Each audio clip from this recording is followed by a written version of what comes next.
नमस्कार दोस्तों, सेंगोल आईएएस में आपका स्वागत है। इससे पहले मैं आपको पॉलिटी सीरीज में पहले बेसिक हमने बताया था कि संविधान एवं सरकार क्या होती है। फिर हमने इसके अनुच्छेद के बारे में बताया था। फिर उसके बारे में हम बहुमत क्या होता है सरकार बनाने के लिए, उसके बारे में भी हमने बताया था। आज हम आपको बताने जा रहे हैं भारतीय संविधान की विशेषता। भारतीय संविधान की विशेषता जानना क्यों जरूरी है? यह सिर्फ यूपीएससी या बीपीएससी की तैयारी करने वाले छात्रों को ही नहीं है जानना चाहिए, ये देश की प्रत्येक नागरिकों को जानना चाहिए। हमारे पूर्वजों ने किस प्रकार की संविधान बनाकर गया था, हमारे लोगों के द्वारा किस प्रकार से संविधान में संशोधन किया जा रहा है, उसकी प्रत्येक विशेषता क्या है। जैसे आप लोग कहीं जाते हैं, जैसे कोई बुजुर्ग हैं तो लड़का देखने जाएगी या लड़की देखने जाएगा तो सबसे पहले उसके घर द्वार का और के बारे में जानता है कि इसकी विशेषता क्या है, लड़की की प्रॉपर्टी क्या है, लड़का क्या करता है, रंग गोरा है कि श्यामला है, पूरे खानदान को टटोलता है, उसके बाद शादी करता है। ठीक उसी प्रकार से हम संविधान के विशेषता के बारे में पढ़ेंगे, उसके बाद संविधान को हम कंटिन्यू करेंगे। तो चलिए आइए हम थोड़ा विशेषता देखते हैं, इसकी प्रमुख विशेषताओं को हम जानेंगे। मेरे कहने का मतलब है आपको रटने की जरूरत नहीं, आपको सीखने की जरूरत है और देश की प्रत्येक नागरिक को जानना चाहिए कि हमारे देश की संविधान की विशेषता क्या है। तो आइए कंटिन्यूटी बनाते हैं और हमारे साथ जुड़े रहिए, क्योंकि बहुत ही हम रोचक तथ्य के साथ आपको बताने जा रहे हैं। तो देखिए, पहला विशेषता है सबसे लंबा और लिखित संविधान। क्यों? क्योंकि यह कहता है कि हमारे संविधान में इस समय, जिस समय बना था 395 है, लेकिन अभी 450 से प्लस अनुच्छेद हो चुका है। क्यों हो चुका है? क्योंकि लगभग समय समय पर संशोधन होते जाता है। अनुसूची कितना हुआ है? अनुसूची जो है 12 हो गया है। हमने बताया था अनुसूची क्यों सूचित करता है। वर्तमान समय में भाग 25 हो गया है। तो आप देखेंगे भाग के आधार पे, अनुसूची के आधार पे और अनुच्छेद के आधार पे तो दुनिया के सबसे लंबा और लिखित संविधान है। क्योंकि इसी आधार पे हम लोग कहते हैं कि दुनिया का सबसे बेस्ट संविधान बना है। क्यों रोचक है? क्योंकि हमारे महापुरुषों को 100 वर्ष पहले, 75 वर्ष पहले ही पता चल चुका था, क्योंकि अनेक प्रकार की समस्याएं हैं, इसलिए संविधान में पूरी चीजों को लिख दिए। आज यही संविधान का देन है कि आज हम लोग जो हैं इससे एंजॉय करते हैं और देश की शासन व्यवस्था करनी है। दूसरा क्या है? विभिन्न स्रोतों से विहित है। अब बोलेंगे सर विभिन्न स्रोतों से क्या? तो जानते हैं कि देश के प्रत्येक नागरिक जानता है कि हमारा मूल अधिकार। तो भैया मूल अधिकार, तो मूल अधिकार कहां से लिया गया है उसके बारे में जानेंगे। तो मूल अधिकार कहां से है? तो यूएसए से लिया गया है। उसके बाद हम सभी लोग जानते हैं राज्य का नेतृत्व निर्देशक तत्व डीपीएसपी, रटने की जरूरत नहीं है। तो डीपीएसपी कहां से लिया गया है भाई साहब? आयरलैंड। हमारे संविधान की शासन का मूलभूत लक्ष्य इसी में तो पाया जाता है। ये जहां हमें राजनीतिक स्वतंत्रता देता है बोलने उलने के, तो ये हमें आर्थिक और सामाजिक स्वतंत्रता देता है सहकारी समिति से सबको। उसके बाद फंडामेंटल ड्यूटी, जो हम लोग प्रत्येक आदमी कहते हैं मूल कर्तव्य, मतलब देश के प्रति जो है अपना वफादारी समाना, कहां से लिया गया है? पूर्व सोवियत संघ, आज के रूस से लिया गया है। समझ रहे हैं ना? तो बोलता है विभिन्न स्रोतों से विभिन्न। हम जिस देश में रह रहे हैं संसदीय परंपरा कहां से लिया गया है? ब्रिटेन से लिया गया है। तो हमारा संविधान खुद का लिखा हुआ संविधान नहीं है। हमने क्या किया कि सर BN राव की अध्यक्षता में हमने एक बनाया कि आप पूरी देश भर में जो है विदेश भर में घूमिए। उन्होंने 206 देश का लगभग स्टडी किया, या उस समय जो भी देश होगा स्टडी किए और उन्होंने संविधान लाया। उनसे एक एक चीजों को हमने उठा लिया, जो अच्छा लगा हम उठा लिए। जैसे आप जाएंगे मेला के समय, दीपावली के समय, तो घर सजाने के लिए हमें जो जो अच्छा लगता है वो चीजों को लाके हम घर में रखते हैं और सजा देते हैं। उसी प्रकार से हमने अपने संविधान को सजा दिया। तीसरा है कठोरता और लचीलेपन का मिश्रण। मतलब यदि कठोरता और लचीलेपन का मिश्रण क्या है? यदि हम संशोधन करेंगे संविधान में, संशोधन करेंगे, मान लिए कोई भी बिल लाते हैं, जैसे मान लिए कि संघीय ढांचा पर प्रभाव पड़ता है, संघीय ढांचा पर, तो ये जो है क्या होगा? आधे राज्यों से ज्यादा समर्थन चाहिए, 2/3 बहुमत चाहिए, विशेष बहुमत चाहिए। जैसे जीएसटी के समय हुआ था, तो जीएसटी क्या था? कर में बदलाव था मेरे बच्चे, मेरे लोग, कर में क्या था? बदलाव था। क्या हुआ? तो संघीय ढांचा पर प्रभाव पड़ रहा है, तो विशेष प्रकार की क्या था? बहुमत की जरूरत है। अब मान लिए किसी भी प्रकार की सिंपल सा कोई बिल बनाना है, जैसे सहकारी समिति पे हम बिल बनाए या हमको धन विधेयक पे बनाना है, तो ये इसको क्या है? लचीला है एकदम, तुरंत जो है सिंपल वे में क्या हो जाता है? ये विधेयक बन जाता है, इसमें किसी भी प्रकार की दिक्कत नहीं होता है। तो अब जानिए कि कठोरता लचीलेपन का मिश्रण क्यों लिए? क्योंकि हमारे पूर्वजों को मालूम था कि संविधान को हम सिंपल बना देंगे तो जब मन तब देगा, संशोधन कर देगा। तो सरकार ने कहा कि कुछ ऐसा प्रावधान करो कि संविधान के आधे से ज्यादा राज्यों की सहमति चाहिए यदि कोई हो, यदि नहीं मिलेगा तो देश और सरकार जो है दिक्कत हो जाएगा। तो उन्होंने उस समय प्रावधान किया। फिर बोल रहे हैं सरकार का संसदीय रूप, तो सरकार की संसदीय रूप हमने कहां से लिया? तो हमने बताया ब्रिटेन का। यहां पर आप देखेंगे तो राष्ट्रपति नाम मात्र के प्रमुख है। क्या है? संसद, सरकार की संसदीय रूप है। हमने प्रधानमंत्री का पोस्ट क्यों चुना? क्योंकि यहां के पता था कि राष्ट्रपति जो है तानाशाह भी बन सकता है यदि सब कुछ पावर दे दिए। तो हमने क्या किया? संसदीय रूप ला दिए। अब संसदीय रूप में क्या किए? संसद में हम तीनों को शामिल कर दिए। सरकार की सदन या संसद में किसको किए? राष्ट्रपति को भी शामिल कर दिए, राष्ट्रपति को भी शामिल कर दिए, लोकसभा को भी शामिल कर दिए और राज्यसभा का भी शामिल कर दिए। मतलब सबसे पहले हमने संविधान को रखा, उसके बाद हमने संसद को रखा, और संसद को हम क्या किए? राष्ट्रपति, लोकसभा और राज्यसभा में। मतलब संसदीय रूप इसलिए लाए कि देश तानाशाह की ओर ना जाए। आइए थोड़ा सा और बढ़िया से हम क्या विशेषता को हम जानते हैं। संघात्मक और एकात्मकता का मिश्रण है, मतलब फेडरलिज्म और यूनिटरी का मिश्रण है। जैसे मान लिया जाए कि जिस समय पीस पीरियड होता है, पीस काल, जैसे अभी, तो अभी क्या है? आपको संघात्मक का लक्षण दिखेगा। जैसे मतलब अभी यूपी का भी उतने ही महत्व है, बिहार का भी उतने ही महत्व है, दिल्ली का भी महत्व है। तो जब शांति का काल होता है, पीस का काल होता है, तो उस समय संघात्मक। यदि कोई इमरजेंसी आ गया, मान लिए विदेशी आक्रमण हो रहा है या देश भर में मान लीजिए कि कोई विद्रोह हो गया, तो उस समय सारा पावर किसके पास आ जाता है? तो सेंटर के पास आ जाता है।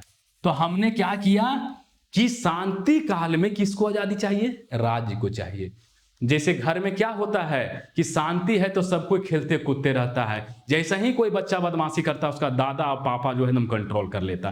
ठीक उसी प्रकार से जैसे ही कोई राज्य जो है बदमाशी करता है या देश में किसी भी प्रकार की इमरजेंसी आती है, जैसे 1975 की इमरजेंसी, 1962 की इमरजेंसी, तो क्या हुआ? तुरंत जो है एकात्मक में बदल जाता है इमरजेंसी में। बोल रहा है कि एकीकृत हुआ स्वतंत्र न्यायपालिका, मतलब सुप्रीम कोर्ट, हाई कोर्ट, ये क्या है? एकदम स्वतंत्र कर दिया गया है और समय समय पर संविधान की व्याख्या करता है। यदि इसको सरकार के अंदर ला देती, तो सरकार के जब अंदर ला देता मेरे दोस्त, तो कोई मतलब नहीं था, फिर सरकार के आदमी ही जज बैठता, सरकार के ही लोग काम करता। तो हमने क्या किया कि देश में न्यायिक व्यवस्था बने रहे, उसके लिए हमने जो है एकदम बेहतरीन तरीका से बोला ये एकदम इंडिपेंडेंट रहेगा। आर्टिकल 124 से देखते होंगे एकदम जो है स्टार्ट होता है सुप्रीम कोर्ट। और आप देखे होंगे क्या कि किसी भी प्रकार की आपके मूल अधिकार का उल्लंघन हो जाओ तो हम कहां जाते हैं? सुप्रीम कोर्ट जाते हैं। मालिक, हमारा मूल अधिकार का क्या हो गया है? उल्लंघन हो गया। तो इसीलिए एकीकृत और स्वतंत्र न्यायपालिका बनाया गया, ताकि देश की न्यायिक व्यवस्था, देश की संसदीय व्यवस्था, देश की संवैधानिक व्यवस्था कायम रहे, कानून का शासन कायम रहे। अब है मौलिक अधिकार। हमने मौलिक अधिकार क्यों दिया? यह व्यक्ति को बहुत जरूरी है। यह देखिए सरकार के विरुद्ध है, सरकार के विरोध में है, ये एकदम याद रखिएगा। प्रकृति इसकी क्या है? नेगेटिव है। इसको इसलिए दिए ताकि राजनीतिक स्वतंत्रता बने रहे। राजनीतिक स्वतंत्रता समझ रहे हैं ना? राजनीतिक स्वतंत्रता बने रहेगी तो जनता क्या करेगा? उसको प्रेस का आजादी रहेगा, घूमने फिरने की आजादी रहेगा, गाने की आजादी रहेगा। सरकार यदि जैसा ही तानाशाह बनेगा, एकदम जनता क्या करेगी? आलोचना करेगा। जब आलोचना करेगा तो क्या होगा, सरकार को डर लगेगा। जैसे जिस प्रकार से किसान के लिए कृषि बिल लाया गया था, वह किसान को प्रभावित कर, नागरिक ने इतनी बड़ी आलोचना किया, 26 जनवरी 2021 को सरकार को झुकना पड़ा। तो कहां से मिला मेरे बच्चे, मौलिक अधिकार। राज्य की नीति निर्देशक तत्व, लोगों को क्या है नीति निर्देशक तत्व, अनुच्छेद 36 से 51 तक का वर्णन किया गया है। यह देश में सामाजिक एवं आर्थिक समानता के लिए जरूरी है। सोचिए, अब शासन का मूलभूत लक्ष्य भी है। सोचिए, यदि ये नहीं रहता तो आज देश में कुछ ही लोगों के पास संसाधन रहता। तो सरकार समय समय पर क्या करती है, इसके मार्फत, इसके माध्यम से क्या करती है, शासन को मूलभूत लक्ष्य बनाती है, अमीर से लेकर गरीब तक सामाजिक न्याय और आर्थिक समानता की बात करती है। जैसे अंबानी यदि यूज कर रहा है वेस्टर्न टॉयलेट अपने घर में, तो सरकार भी लगा देती है स्टेशन पे वेस्टर्न टॉयलेट। इससे क्या है, समानता ही तो है, यानी सरकार वेलफेयर का काम कर रही है। मतलब लोक कल्याणकारी राज्य की अवधारणा भी क्या है, एक विशेषता है यहाँ की। आगे थोड़ा देखिए, आगे क्या है, मौलिक कर्तव्य अनुच्छेद 51 कहां में है, हमने आपको एक एक करके बताया था। यह क्यों है, क्योंकि जिस प्रकार से आपके लिए फंडामेंटल राइट डीपीएसपी इंपॉर्टेंट है, तो आपका भी तो कर्तव्य बनता है कि संविधान का पालन कीजिए, देश की सुरक्षा कीजिए, राष्ट्रगान की सम्मान कीजिए, देश की सांस्कृतिक संस्कृति का सम्मान कीजिए, देश में भाईचारा बनाकर रहिए, देश की इन्वायरमेंट को प्रोटेक्शन को सही कीजिए, देश की सांस्कृतिक स्थलों को सही कीजिए, एजुकेशन में सपोर्ट कीजिए। यह आपका भी तो मौलिक कर्तव्य है। यदि इस प्रकार से नहीं रहता तो क्या फायदा है। तो देख रहे हैं ना कि संविधान की मौलिक कर्तव्य भी है। फिर हमने क्या किया, संविधान जैसी बना, सार्वभौमिक वयस्क मताधिकार दिया कि 18 वर्ष से जैसे ही एज होता है उसको वोट देने का अधिकार दे दिया। क्योंकि संविधान निर्माताओं को क्या लगा, ये लगा मेरे दोस्त, लगा कि हम प्रत्येक नागरिक को हम दे देंगे वोट का अधिकार, तो उससे क्या होगा, इससे अपना जनमत जो है व्यक्त कर सकेगा और एक अच्छी सरकार चुनेगा। जैसे अभी 2024 में लोकसभा का चुनाव आ रहा है, जो भी बच्चे जो हैं क्या होंगे, पैदा लिए होंगे, 18 वर्ष जिनका पैदा हो जाएगा सब वोट देगा। इससे सरकार और लोकतंत्र क्या होता है, मजबूत होता है। स्वतंत्र निकाय दिया गया है, जैसे यूपीएससी है, सीएजी है, चीफ इलेक्शन कमीशन वाला पोस्ट है, मतलब चुनाव आयोग है। तो ये सब क्या है, स्वतंत्र निकाय है। यह देश के लिए बहुत जरूरी है। नहीं 148 हो गया, 311 से 316 हो गया, 324 से 329, मतलब संविधान में सबका वर्णन है। स्वतंत्र निकाय देश की पिलर के लिए काम करता है। सीएजी नहीं रहे तो कितना घोटाला हुआ पता ही नहीं चलेगा। यूपीएससी डीएम नहीं बनेगा तो देश में कैसे प्रशासन होगा पता। इसलिए हमने स्वतंत्र निकाय का भी है। कानून का शासन आर्टिकल 14 में वर्णन है। कानून का शासन का मतलब हुआ, रूल ऑफ लॉ का मतलब हुआ मेरे दोस्त कि शासन के समझ सब बराबर है।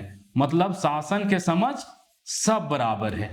क्यों बराबर है, मान लीजिए कि कानून का शासन है, यदि प्रधानमंत्री ने किसी का मर्डर किया, अब आम जनता भिखारी मर्डर किया, तो वर्णन है कि 10 वर्ष की सजा प्रधानमंत्री को मिलेगा और 10 वर्ष की सजा उसको भिखारी को मिलेगा। यदि नहीं देंगे तो पता चलेगा कि मोनार्क जैसा है, तानाशाह रवैया होगा। तो इसलिए कानून का शासन का भी उल्लेख है संविधान में। आगे देखिए, त्रिस्तरीय सरकार की बात की गई है, पंचायती राज दी गई है। नीचे पंचायती राज क्यों दिया गया है, पंचायती राज त्रिस्तरीय है अगला विशेषता, क्योंकि देश की राजनीतिक क्या होवे, सशक्तिकरण हो सके। जब सत्ता नीचे तक जाएगा तो लोगों को क्या लगेगा कि हम जो है सरकार के साथ हैं और देश के साथ हैं। इससे जनता में लगेगा कि पावर शेयर हमारे साथ है, हमारे भी घर का मुखिया, उसके भी घर का वार्ड, तो किसी में असंतुष्टि नहीं आएगा। और सबसे बड़ा चीज है ग्राम सभा एवं ग्रामीण विकास होगा इससे। अब सोचिए, हम पंचायती राज नहीं लाते तो दिल्ली से हम भेजेंगे तो सिर्फ खा पी के आ जाएगा, उसको पता भी नहीं चलेगा कहाँ समुदाय भवन बनाना है या कहाँ चापानल गड़वाना है। तो इसीलिए त्रिस्तरीय सरकार की हम अवधारणा की है। आपातकालीन प्रावधान की बात है, आपातकालीन कि देश में किसी भी प्रकार की समस्या हो, जैसे अनुच्छेद 352 के तहत राष्ट्रीय, अनुच्छेद 356 के तहत राज्य में राष्ट्रपति शासन पे, अनुच्छेद 360 के तहत क्या हुआ, वित्तीय आपातकाल लगा जाएगा। मतलब इसमें संविधान में वर्णन है कि किसी भी प्रकार के मान लो कंट्री डिफॉल्ट हुआ तो 60 दिन के लिए लगा दो। यदि कोई विदेशी हमला हो रहा है, जैसे 1962 में क्या हुआ, चीन ने हम पे हमला किया तो क्या किया, हमने राष्ट्रीय आपातकाल लगा दिया। और मानो कि एक बार इंदिरा गांधी जी ने 352 के तहत, 356 के तहत किसी भी सरकार में, किसी भी राज्य सरकार में विफलता होती है तो हम क्या करते हैं मेरे बच्चे, हम ये करते हैं कि तुरंत राष्ट्रपति शासन लगा देते हैं कि वो कंट्रोल में। सहकारी समितियां, बताओ, कोऑपरेटिव सोसाइटी आज समाज का क्या हो गया, एक अंग हो गया है कोऑपरेटिव सोसाइटी, समझ रहे हैं। तो कोऑपरेटिव सोसाइटी क्या हो गया, समाज के अंग। आजकल आप देखते होंगे चिट फंड का नाम सुने हैं। चिट फंड क्या है, एक प्रकार की सशक्त ही तो है सहकारी समिति। आप अमूल का नाम सुने होंगे, अमूल का नाम, अमूल दूध का नाम सुने होंगे। आप नंदनी का डेयरी का नाम सुने होंगे, नंदिनी डेयरी का। आप सुधा का नाम सुने होंगे। ये सब क्या है, सहकारी समिति का ही तो बेहतर उदाहरण है। मतलब 97वां संविधान संशोधन के तहत अनुच्छेद 19 के 1C में सहकारी समितियां जो है बना सकते हैं और अपने देश के विकास करते हैं। इसी के महत्व को देखते हुए अमित शाह, केंद्र ने सहकारी मंत्री बनाया है अमित शाह जी को, समझ रहे हैं, सहकारी मंत्री बनाया, सहकारिता मंत्रालय का गठन किया। उसके बाद आप देखेंगे तो भारतीय धर्मनिरपेक्षता, समाजवादी, एकता, अखंडता, ये सब भी भारतीय संविधान का है। धर्मनिरपेक्षता का मतलब है भारत धर्म से तटस्थ है। धर्म से क्या है, पूरी तरीका से तटस्थ है। मतलब सीधा कहना है कि सरकार जो है क्या करेगी, किसी भी धर्म को आगे नहीं बढ़ाएगा, सबको ध्यान पूर्वक देखेगा, लेकिन व्यक्तिगत आजादी मान सकता है। जैसे आर्टिकल 25 के तहत हम क्या मान सकते हैं, हमें धर्म मानने, आचरण करने, विचरण करने की स्वतंत्रता है, अंतःकरण करने की स्वतंत्रता है। तो भारतीय धर्मनिरपेक्षता भी जो है एक महत्वपूर्ण विशेषता है भारतीय संविधान के। तो आशा करता हूं कि आपको रटने की जरूरत नहीं है, मैंने एक एक करके आपको भारतीय संविधान की विशेषता को समझाया हूं। आशा करता हूं कि आप लोग इस वीडियो से लाभान्वित होंगे और देश का प्रत्येक नागरिक जो है क्या करेगा, इसको जानने की कोशिश करेगा। और आप लोग वीडियो को देखिए, आगे बढ़ाइए वीडियो को, ताकि आपके लिए हम जो है सेंगोल आईएएस आपके ज्ञान वाणी वाला सीरीज जो है लाता रहे। इस प्रकार से आपको हमने भारतीय संविधान की विशेषता को समझाने की कोशिश किए, ताकि आप जो है भारतीय संविधान को अच्छे तरीका से समझ सके। हम अगले सीरीज में इसी प्रकार से भारतीय राजनीति से संबंधित हम रोचक जानकारियां लाएंगे और यूपीएससी का भी लेक्चर का स्टार्टिंग करेंगे प्रस्तावना से। तब तक के लिए बहुत बहुत धन्यवाद मेरे दोस्त देखने के लिए।